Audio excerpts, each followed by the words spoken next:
Okay, YouTube, I want to talk to you about the $1,000 knife shop. Now, I'm saying $1,000, maybe it's a little more, maybe it's a little less, but I'm going to give you my recommendation on starting a knife shop for $1,000. Now, this is going to assume you have your base, some baseline tools like sandpaper and screwdrivers and some basic tools that somebody would have. But I'm going to give you the kind of $1,000 investment I would suggest making in your first knife shop. Now, with that being said, there are videos out there showing how to make a knife with sandpaper and a file and a whole lot of elbow grease. And although that's cool, this video is for the guy who's wants to kind of get serious about it, wants to give a stab at it, but doesn't want to dump $5,000 or $8,000 or Lord knows how much into a knife shop. So the first thing we've been looking at here is the crown jewel of the $1,000 knife shop. This is the Kalamazoo. I'll put the model number in the notes. But this is a Kalamazoo 2x48 grinder. This was my first grinder. This is made in the United States. A lot of guys, if they were doing a video like this, would recommend the Grizzly. And there are a lot of good reasons to recommend the Grizzly 2x72 versus 2x48. The Grizzly has a 1 horsepower motor versus a 1/2 horsepower motor. The Grizzly also has a buffer wheel that you could put on there, put paper wheels or put a buffing wheel or whatever you wanted. So it has a little more multifunction to it. But here's the deal. This Kalamazoo is made in America. Maybe for some folk that doesn't matter. That means something to me. So I like the Kalamazoo. I did have to make some modifications to it. There's some cheating for my Trizac belt grits. But I did make some cheating to it previously. Not cheating. Some adjustments. This platen here was bent metal. And it actually was another piece that bent around. And then this connected to it. So the problem with it was like it is over here. And that's a soft corner, and when you're grinding on these grinders, you use this corner sometimes to dig in, and I just couldn't dig in with that corner, so I made that modification. Now, another way to get around this without doing that destructive piece of modification, excuse me, is you could get a glass platen, which would raise that up and give you that corner edge that I'm talking about. I also want to talk a little bit about the pros and cons of this over that Grizzly. So the one pro is this is made in America. The con is it's less powerful, doesn't have the buffer wheel. Some pros with this Kalamazoo is this is a much better platen. It's a bigger platen. This is ridiculously simple work area. You just tighten it, work rest or whatever you want to call that. It's very simple. You just tighten it up. You can change the angle. I have this angled for the front of knife scales right now. That is a dramatically better setup than the Grizzly in that regard. The 2x72 belts, the 2x48 belts are a shade cheaper than the 2x72. They last a little less, no big deal. This guy, there's adjustments here, down in here. This guy can be tilted back pretty far, and you have a 6-inch wheel here. Now, I believe the Grizzly has an 8-inch wheel here. This guy has a 6-inch. So you have a 6-inch wheel here. This goes for about $450-ish with shipping. It's roughly $100 cheaper than the Grizzly. And when you're trying to do the $1,000 knife shop, $100 is $100. Okay, so that's one tool, sort of the main, sort of biggest purchase tool that you're going to need, and we'll call this $450. So we're at $450. Now let's walk over here and look at this bad boy. This is a Harbor Freight. It is a 4-inch by, I believe, 36-inch, if I'm remembering correctly. But I might be wrong about that. This guy goes on sale all the time. This guy goes on sale all the time for about $50. $60, $59. So we'll call it $60, which brings us to $510. This is actually a rather useful tool. You can use this here for flattening stuff. A lot of times, even with a profile, let's take a blade here. With a profile, I'll use this like this to kind of clean up that edge profile or the spine profile. Now you got to hold it pretty well to do that, but you can get a pretty nice finish on the edge with that. The other thing you have here, although it's not the greatest wheel, but you got a 2-inch wheel here, essentially. So that comes in handy as well. It's not very powerful at all. You can stall it out, you know, pretty easily. But it is really handy. It's handy for any number of tasks. So this brings us to $510 for our $1,000 knife shop. One other indispensable tool, and we'll walk over here. Obviously, I have other tools. Is the drill press. You'll see this is the high quality company known as Skill. What I found with tools is this drill press is probably made in the same factory as about a dozen other drill presses. The Grizzly, some store brands, so on, Harbor Freight. They're better or worse to greater or lesser degrees. But this is an item, I think these go for around $125 if you buy them new, but you can find them all day long on Craigslist for, you know, like $50. So I'm only going to give $50 towards the drill press here, because I think with just a little ingenuity, you could find another one. Now, there is one little hack with this drill bit, and that is this guy right here. This is a South Bend chuck. And this, I believe this was about $30, almost as much as you pay for a used one of these drills. But it's a much beefier chuck. It's much truer to center. The ones that this level of drill press comes with are terrible. They wobble and they give you all kinds of trouble. Has a, you know, really beefy chuck. It tightens up real well, never slips on me. And that is worth the upgrade all day long. I usually run it for knife making. That's its slowest speed with highest torque. So this isn't the most powerful thing, which is just fine by me, so it won't throw a knife as far if I'm being lazy with the safety part of it. Speaking of the safety part, there's a couple key tools. Do not cheap out on the respirator. You need a respirator. These aren't a lot of money. Hearing protection as well.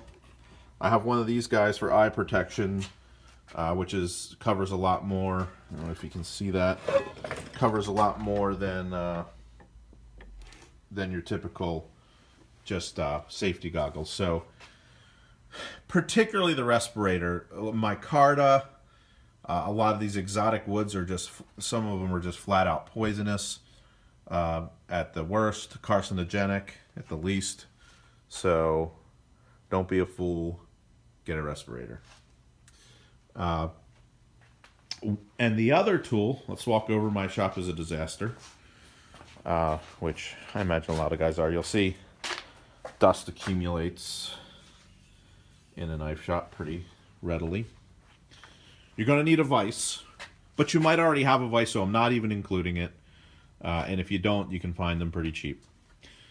But this guy right here is indispensable. And one thing I should admit in this video is I did not buy these in the order that I am telling you about them. But if I were to redo it, this would be the first group of tools I would get. So this is a cheapy Harbor Freight. In fact, I just saw one on sale for $99. Bandsaw. Now, I'm just going to plug this in for your listening pleasure. Let's just plug this in.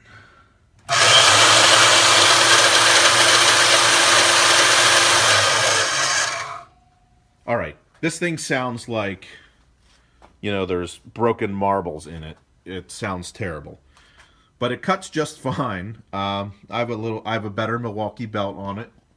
The Milwaukee belts are readily available. I actually probably got too high a tooth count. I would actually get a lower tooth count to do it again. But I use this for a number of things. I use this for rough profiling to cut away the chunks, then take it to the belt to finish it on profiling. I use it for cutting pin material, lanyard tubes. Another thing I do is when you make a knife and you put the scales on, the pins are sticking out both sides usually. And I have lit my fingers on fire, not really, but I've burned them pretty badly by grinding off that excess. This will cut that right off. And actually, if you want to get fancy about it, you can draw your profile up at the top spine of the knife as to what you want your handle material and actually rough it out on the bandsaw. This table is from a company called Swag. I believe this table, it has a bunch of different screw places there that fits on like the Milwaukee and a couple others. I think there may be a DeWalt. They come in a table form, but I kind of cheaped out and got just this plate because this is the part that's kind of tricky to make. And it works pretty good. Turns out you got to take the plate on and off to change the blade, which is sort of annoying. The other thing you could do is just make you could make a stand for this out of wood pretty easily and sit it on your work bench or just make something for it. You see I have that high class arrangement for holding it there, which is just the vise, but actually it works just fine, and I've had very, very good luck with it. But $99. And the blade it came with actually lasted for quite a while. So, I mean, that'll get you going. You could probably profile out a dozen knives with that first blade, depending how thick you're going. So, those are my main tools. So, let's recap here. We got this guy, I want to say this thing was about $50, so we'll say 150 here. And then over there, we have our, I believe it's 4x36.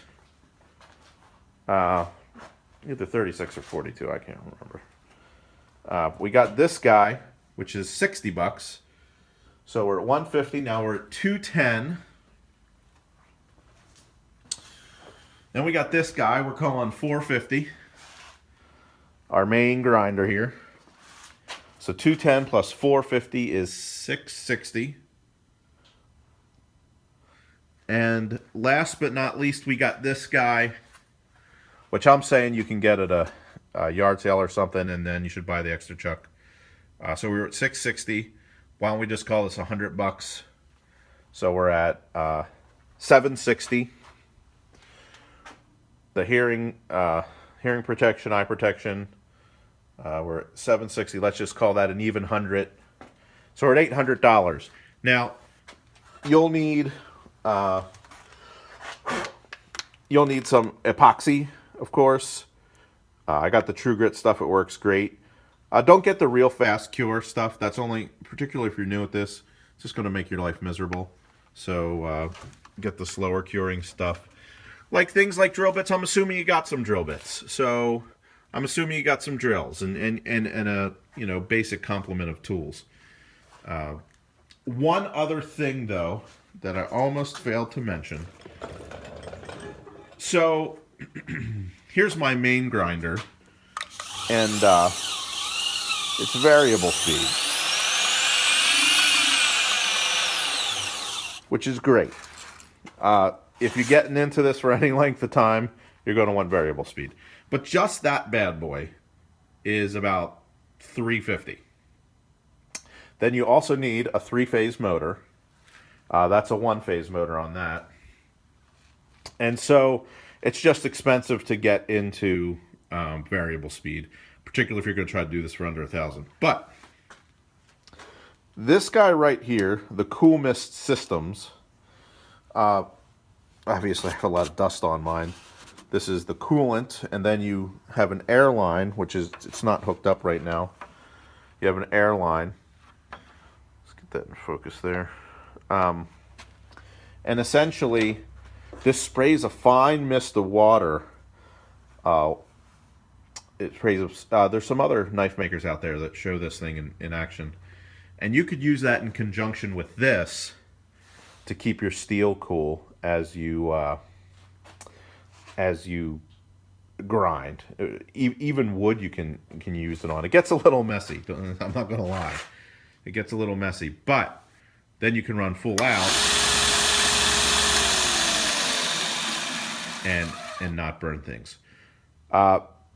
There's pinning material and steels, but those are consumables that theoretically are going to contribute to your knife. So we're not going to count that in the we're not going to count the materials to build the knife in the $1,000 knife shop. But the other $200, miscellaneous abrasives. Piece of advice if you're new, I like to grind my primary bevels in with 60 grit. Some guys use 36 or 50. My experience has been that 60 grit is you don't have to spend quite as much time getting those 60 grit lines out as you would 36. It seems like it takes forever to get the 60 grits out, no less than 36. Then I usually jump to a 120, then to a 220, and depending what I'm doing from there, it'll go up. So I also recommend ceramic belts. So I would include belts in there, but with what I showed you, you should have a lot of room. Not a lot of room, but you should have some room to get some of the other odds and ends pieces you need. There's actually one more piece that I think is pretty critical for a $1,000 knife shop. That's a pair of calipers. The digital ones are nice, but their batteries tend to go dead. So the analog one will not. But these can be had on Amazon for $10. So I hope that's helpful. There's one other tool. See, I'm thinking of stuff left and right here. This guy is a let's get it in frame here. This guy's an angle finder. This is 2 pieces. It opens up, and I can't do it and hold the camera, but it opens up and shows you an angle. So, for instance, if you're going here, like that's what that 125 is. That's what I like to do the front of my scales at. So you come here. Okay. So put this on here. So this is supposed to be 125. I think I eyeball it this particular time. So I'm at 126.2, not bad for eyeballing it. So yeah, that's how I use that.